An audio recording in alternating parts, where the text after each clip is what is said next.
Nos Animeureux est un podcast haut en couleur pour parler ensemble d'animation. Je suis Minerva. En 20 ans, j'ai été directrice, formatrice et surtout, j'ai été une animeureuse. Chaque semaine, on se retrouve entre anciens et nouveaux de l'animation pour mettre en avant et transmettre les valeurs et le goût de ces métiers si nécessaires de l'animation socio-culturelle. À chaque rendez-vous, on abordera des sujets divers, avec sérieux, mais surtout avec humour et détachement. Nouvelle semaine, nouvel épisode, et cette fois je t'emmène avec moi pour un sieston ou pour une nuit sous la tente, toujours accompagné par le groupe des Papillons et le Club des 5, nos ados rebelles. Malgré tout, ce n'est pas le moment de s'endormir sur nos lauriers, car on va aborder le doux problème du sommeil en collectivité.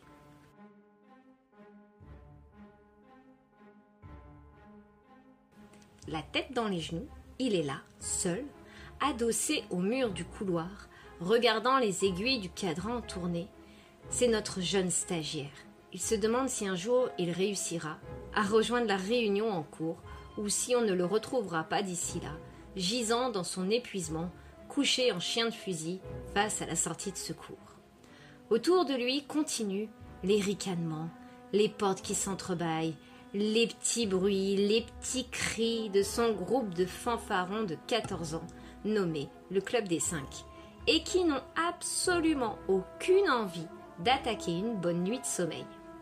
Cela fait 10 jours que cela dure. Parfois un collègue relaie le petit stagiaire, le temps pour lui, non de se reposer, mais de rejoindre la réunion où le regard réprobateur de quelques-uns commence à le miner, comme s'il le faisait exprès d'être absent. Ce soir, heureusement, un collègue, un adjoint, viendra l'épauler pour réussir une heure de coucher raisonnable. Et là, je m'insurge et je crie à l'injustice. Tout le monde le sait. Le sommeil des enfants, c'est pour un grand nombre une galère. Et en tout premier lieu, pour les premiers donneurs de leçons, les parents. Désolée de vous le dire, mais c'est vous, parents, qui avez plus ou moins eu du succès pour accompagner vos marmots dans des bonnes habitudes de dormeur. Si le coucher est déjà une épreuve à la maison, forcément, je plains déjà mon petit stagiaire.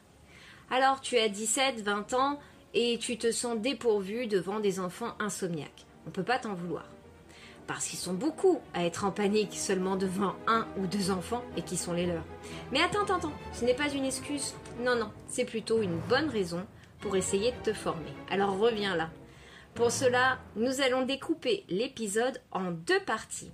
2 cas de figure bien différents à gérer. On va rejoindre donc les papillons au centre aéré. Si tu nous suis, tu les auras reconnus. Et le Club des 5, nos nouveaux ados, pour une colo d'1 mois. N'hésite pas à me dire si ces personnages te rappellent des souvenirs, parce qu'à 90%, c'est du vécu. Commençons avec douceur. Je te présente Gertrude. Elle a 4 ans et tout le mois de juillet, elle sera chez les papillons. Tous les matins, elle arrive équipée de 2 tétines, 3 doudous, dans des bras costauds, ceux de son papa. C'est au moment où tu croises le regard de celui-ci que tu devines une grosse pointe d'appréhension chez ce grand gaillard. Surtout quand il aperçoit, au fond du couloir, l'arrivée en trombe de Sylvester, 4 ans et demi, déjà fan du Barça, comme son papa.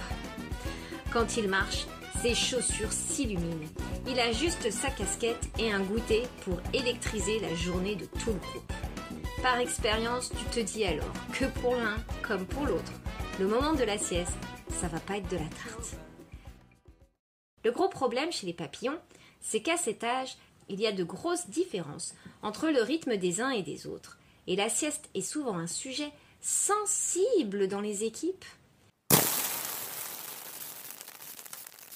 Pour une meilleure réussite, le premier conseil qui me vient, c'est d'avoir une équipe de direction qui décide d'une organisation en toute bonne foi et qui s'y tient. Il y aura toujours les partisans de la règle non négociable, sous couvert de la collectivité, tout le monde est logé à la même enseigne, c'est sieste obligatoire, même pour Sylvester, qui une fois sur 2 dérange les autres en se retournant sans cesse et dont la maman désespère de le coucher tôt si par malheur il a réussi à faire un sieston tout de même. Et s'il y a ceux aussi qui négocient au cas par cas, en prenant le risque d'être débordés par la fatigue des uns et le mécontentement des autres. Tout cela, tu le retrouveras dans le projet pédagogique et de fonctionnement. Personnellement, pour régler le problème à ma manière, j'ai opté pour la formule à la carte mais collective avec un peu de non négociable. Ayant assez de n'avoir que des demandes en tout genre, les parents, les enfants, les animes, moi j'ai même eu les secrétaires qui sont rentrés dans ce sujet-là, je t'explique comment, avec l'équipe, on a poussé un peu les murs et surtout, on a bousculé les habitudes. À l'inscription, je recevais tous les parents des moins de 6 ans et ils pouvaient à ce moment-là donner l'autorisation d'aller à la sieste ou pas, avec simplement 30 minutes de temps de pause obligatoire. Mais un vrai temps de pause, avec relaxation, etc. Je ne te cache pas que certains m'ont regardé avec des yeux tout ronds. Parce qu'on a le choix. Au bout de ce temps, ils pouvaient partir en temps calme, sauf s'ils dormaient.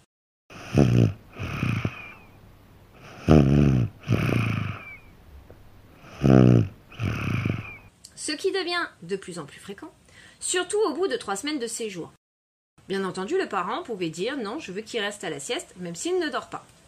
Mais au-delà, je jouais également la carte de la sieste pour les 6-11 ans, ceux qui ressentaient épisodiquement, ou pas d'ailleurs, le besoin de se reposer, pouvaient le faire en s'engageant à ne pas faire la navette entre les groupes. On y est, on y reste. Et ce système a connu ses aficionados, surtout après une bonne sortie rando la veille. En cas de doute, je te rappelle bien entendu que cette offre ne s'adresse pas aux animateurs, bien sûr. À la sieste, on ne ronfle pas. On surveille avec un bouquin à la rigueur, mais sans téléphone ni AirPod dans les oreilles. Combien de temps doit durer la sieste, me direz-vous ? Bien, ça c'est une question qui peut s'avérer très tendue, parce que parfois, il peut y avoir des divergences pédagogiques dans l'équipe en fonction des expériences de chacun, de la journée type, et le mot de la fin, il doit revenir à la direction. Pour t'aiguiller, on va juste expliquer pour les nouveaux le rythme de sommeil chez les mini-humains. Souvent, on prend l'image du train.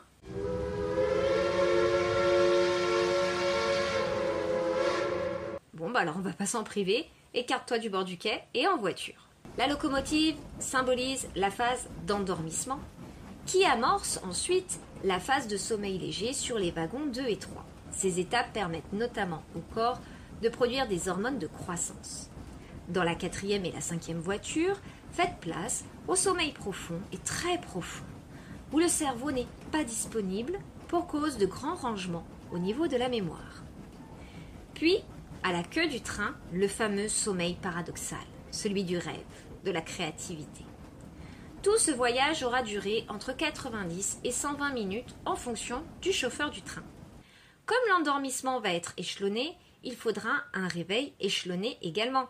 Parce que si par hasard, le petit cheminot aux commandes décide de repartir pour un tour complet et qu'il est contraint d'être réveillé en plein milieu de son cycle, bonjour la soupe à la grimace pour le reste de l'après-midi.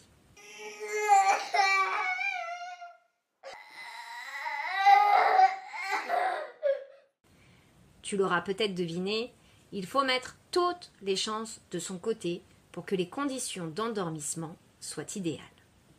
Je te glisse ici une clé, mais tu trouveras plus d'éléments sur le document que je t'ai laissé en téléchargement sur les pages Instagram et compagnie.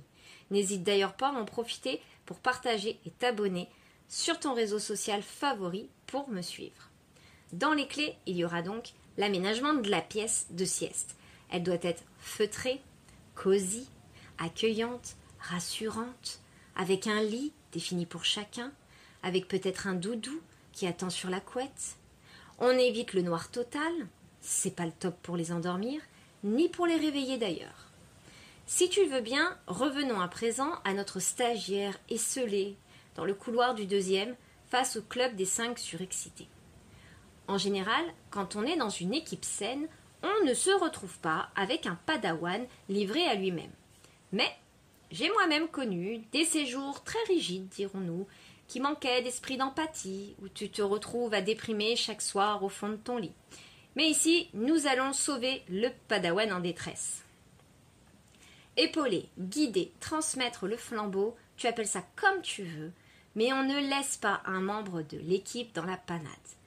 Il faut donc déjà que les plus expérimentés guident les novices. En colo, un coucher compliqué peut vite devenir un enfer si le problème devient chronique. Il faut avoir en tête que surtout avec les ados, tu vas passer tes journées avec eux, mais tu n'as pas du tout le même rythme à tenir qu'eux. Toi, tu es le cadet de leurs soucis. Ils sont en vacances avec leurs potes.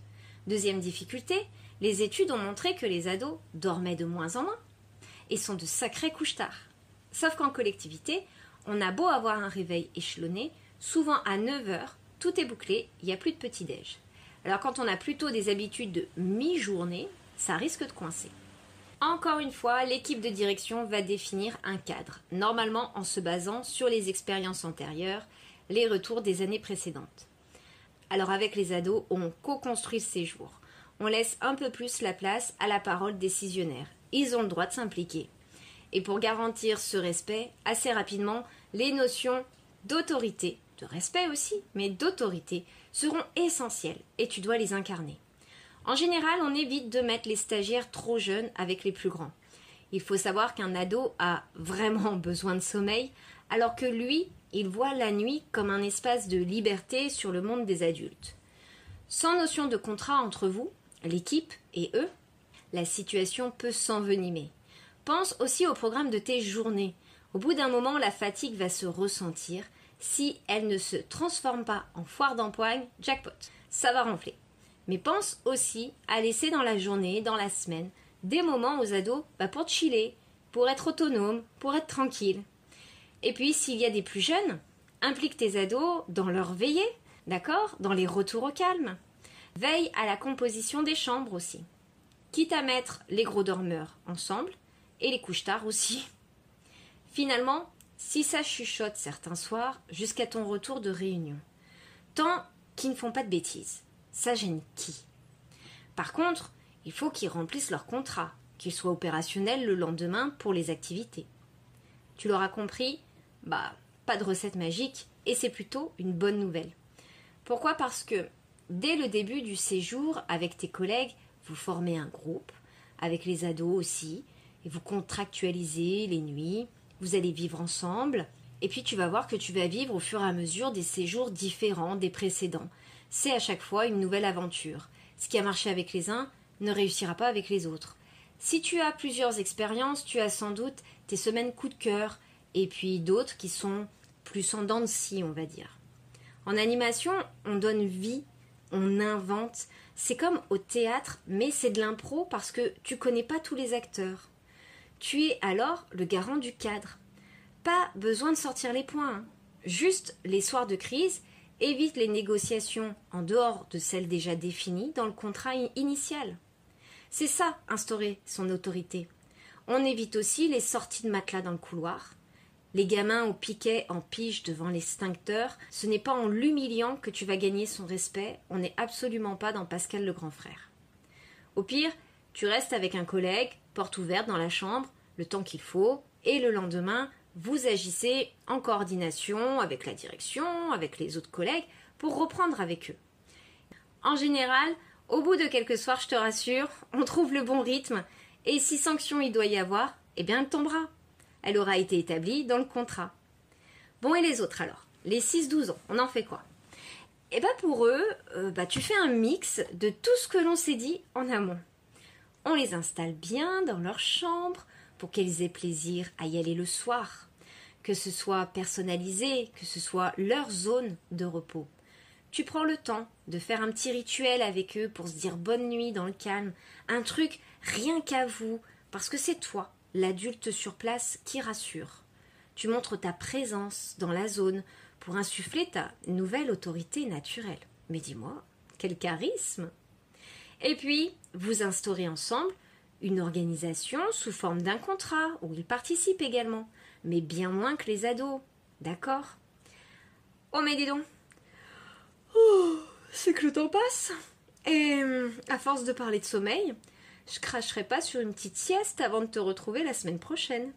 On restera finalement dans une thématique complémentaire, puisqu'on découvrira ensemble la potion magique parce que là, par contre, il y en a plein des recettes qui ont fait leurs preuves, pour une veillée de compétition. Et d'ailleurs, quand celle-ci est réussie, en général, ça facilite la soirée qui suit.